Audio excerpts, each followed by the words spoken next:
There you go again. There you go again, Democrats. I apologize. This is going to be a review again, but they keep vomiting this talking point.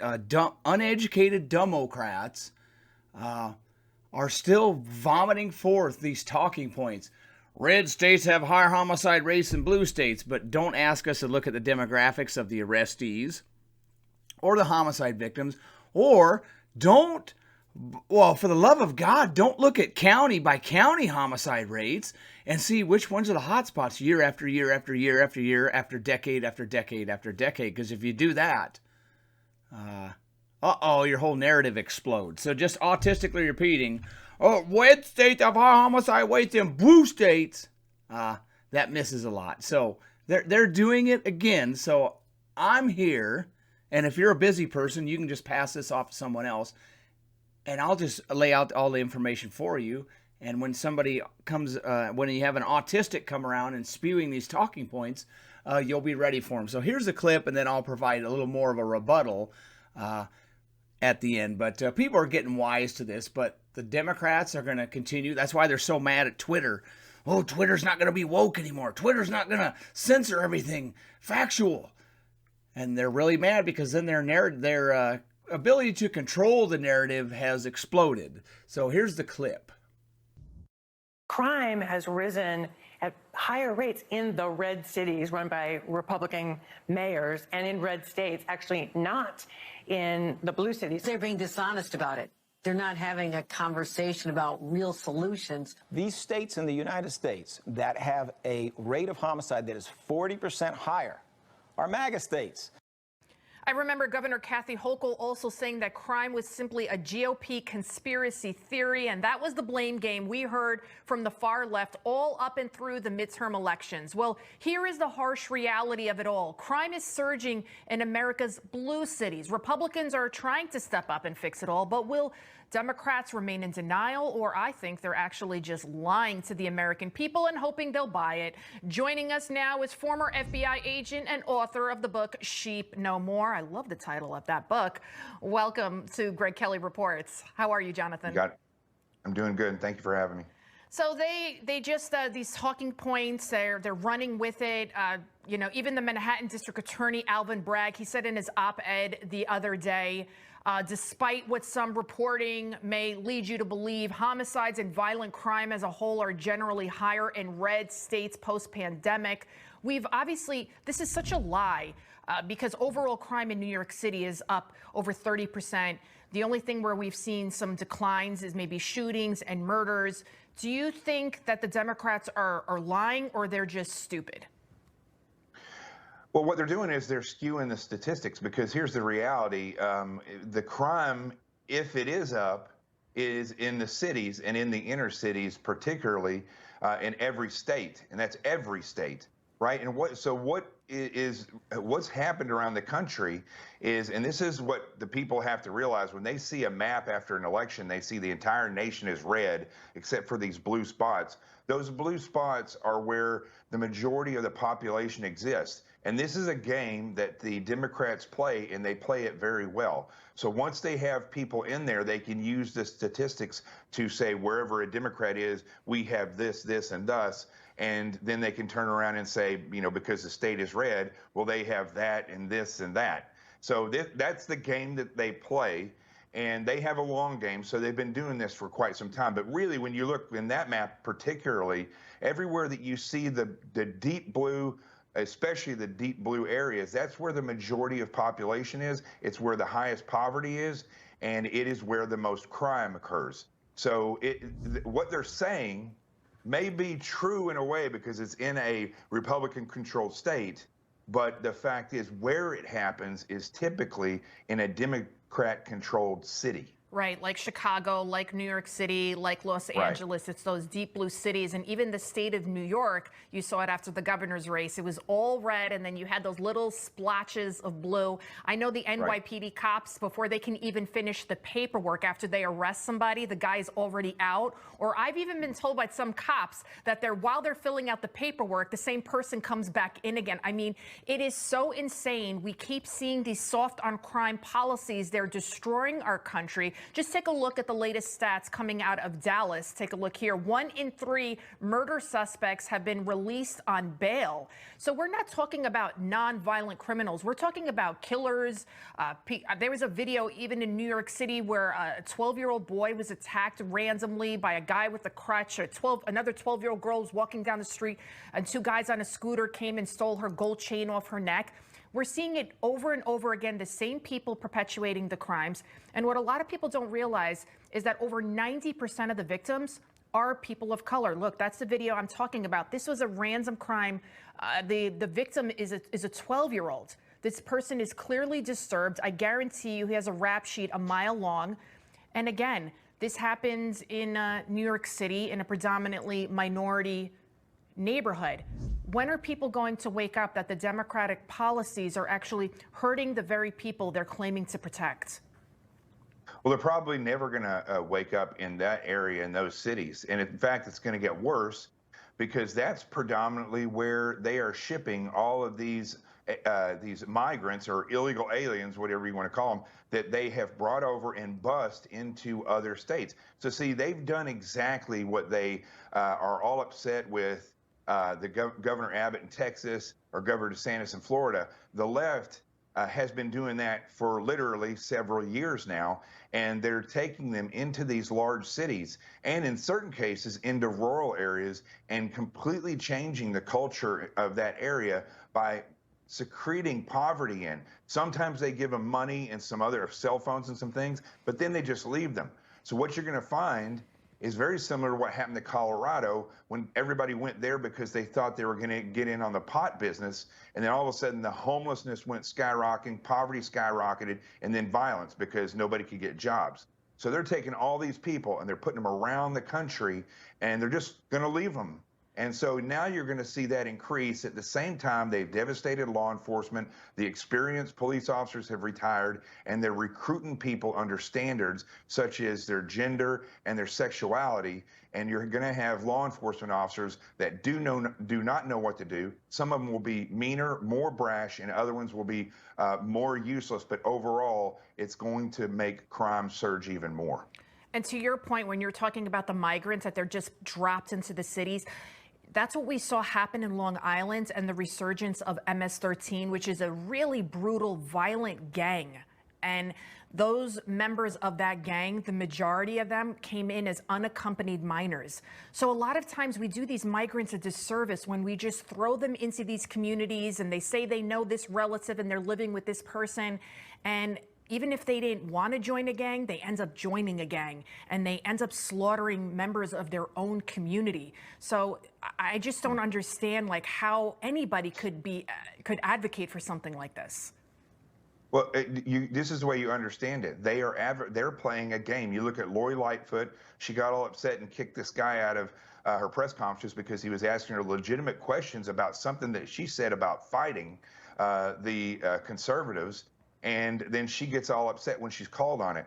They know what they're doing. This is not like, how do we figure it out? They're doing this on purpose because they want to bring the middle class down to the lower class so that they can control them and say, you just need this much. If you want an example of what the left is trying to do, you can look at, and I know people are going to really give me pushback, but you can look at every Indian reservation across the United States where they dole out just enough money to keep people on the reservation and keep their life below minimum wage. That's what's happened across this nation, and that's what the left does every time they get into an area. You do have an excellent point there. Thank you so much, Jonathan Gilliam, and happy Thanksgiving. How many times do I have to go there? So let's go there again. In any given year in Iowa's a low homicide state. It's a red state, unless you look at Reagan's Sea of Blue in 1980. Uh-oh. Iowa's a low homicide state. In any given year, 2/3 to 3/4 of Iowa's counties have no homicides. The dirty little secret is if you look at Fort Dodge, Waterloo, Cedar Rapids, Davenport, Des Moines, Council Bluffs. You look at those cities, they have homicide rates, and especially bad in Fort Dodge. They have homicide rates collectively above the national average, well above it, and way above the Iowa average. So they're less than 24% of Iowa's population, And if you listen to this, Stan Seder, I know you've listened to some of my videos. I'm just doing this off memory. I don't have an autistic in my ear feeding me talking points. They have less than 24% of Iowa's population, but 53% of the homicides from 2016 to 2021.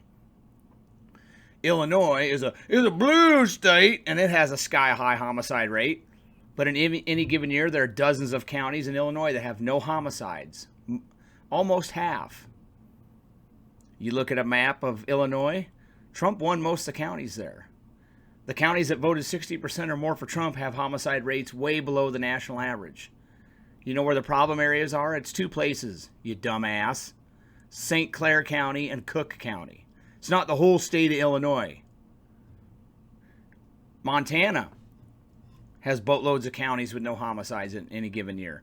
But the very few counties that lean Democrat or get really close to the 60% mark and have state representatives that are elected for Democrats, they have homicide rates lower than the national average, but much, much, much higher than the Montana average.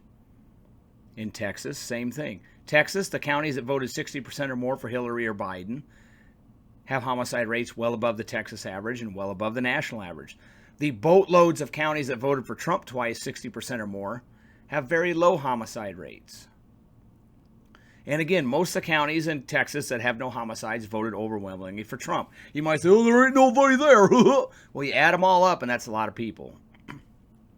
Same thing in Florida.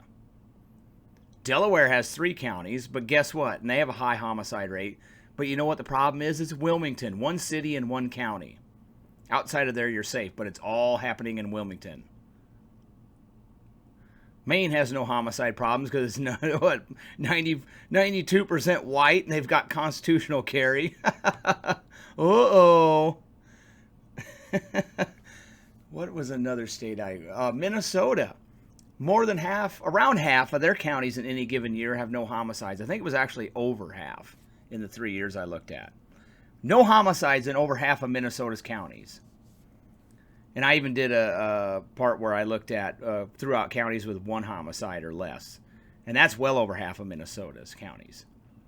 And the counties that overwhelmingly voted 60% or more for Trump have a very low homicide rate. Now, what are the problems in Minnesota? The Twin Cities, Hennepin and Ramsey counties. Outside of those counties, it's very safe. So it's not the whole damn state.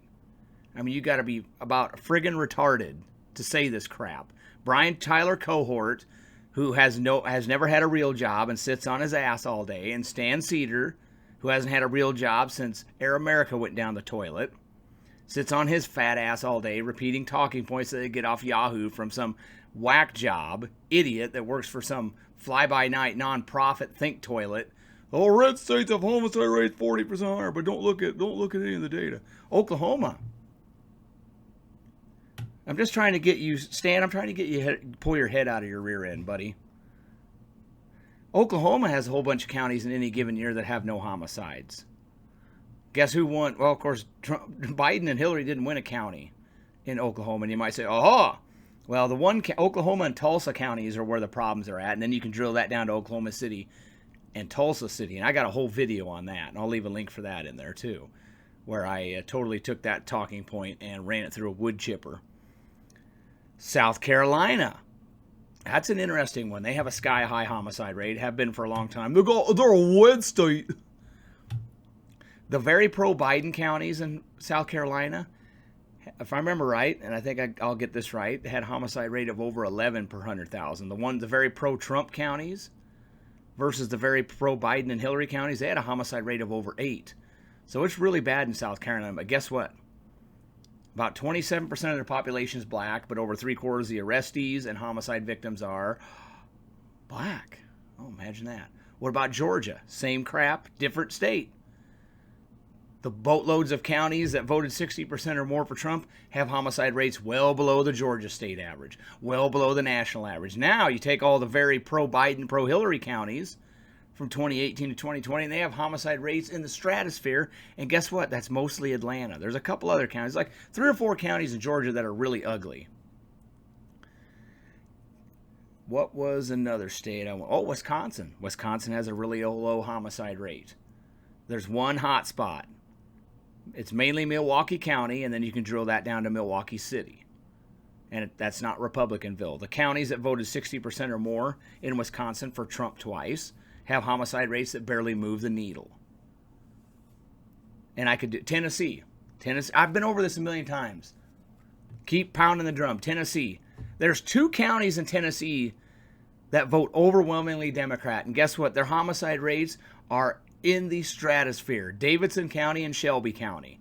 Now, the way Tennessee does their homicide reports, I'd have to look up every jurisdiction in every county, and they don't have it collated in a way to where I can go boom, boom, boom. So I'm not going to look up 50 counties and look up 400 jerkwater redneck towns. No offense, Tennessee, in there. But you look at the homicide rate in Tennessee outside of Shelby and Davidson, and that's lower than the national average.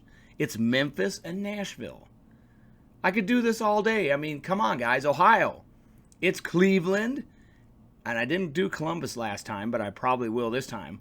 But when I looked at it, Cleveland, Dayton, and Cincinnati are hot spots. Missouri's another one. It's St. Louis City and Kansas City. And I didn't cover St. Louis County, but I might throw them in next time.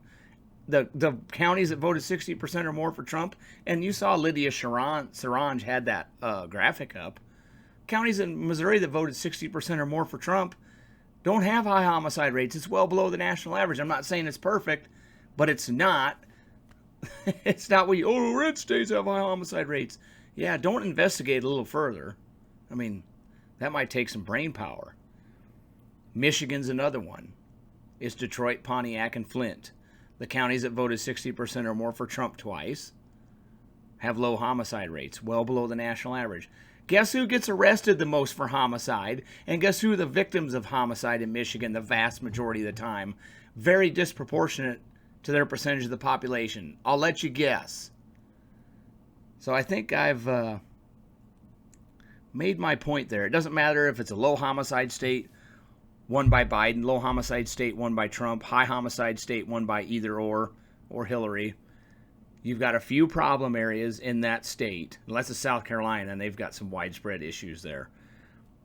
You've usually got, it's a few cities and a few counties, and it doesn't bode well for the Democrats. So don't let these people, don't let them off the hook if they do that. I've seen that talking point so many times, but I've debunked it just as many times. But the Democrats have a lot of people who don't have anything to do, and they're sitting in mom's basement repeating talking points. So that's why I do these long essays, and you can just look at it and pass it off to them and challenge them on it. And if you can, record it, and when they concede, well, just tell them the board has received their concession, and you graciously accept it. So if you see a fat little desk pogue named Stan Cedar, or a vanilla midget named Brian Tyler Cohen, or some guy living in mom's basement over on Twitter or Gab or Facebook or anywhere else saying red states have higher homicide rates than blue states, get ready.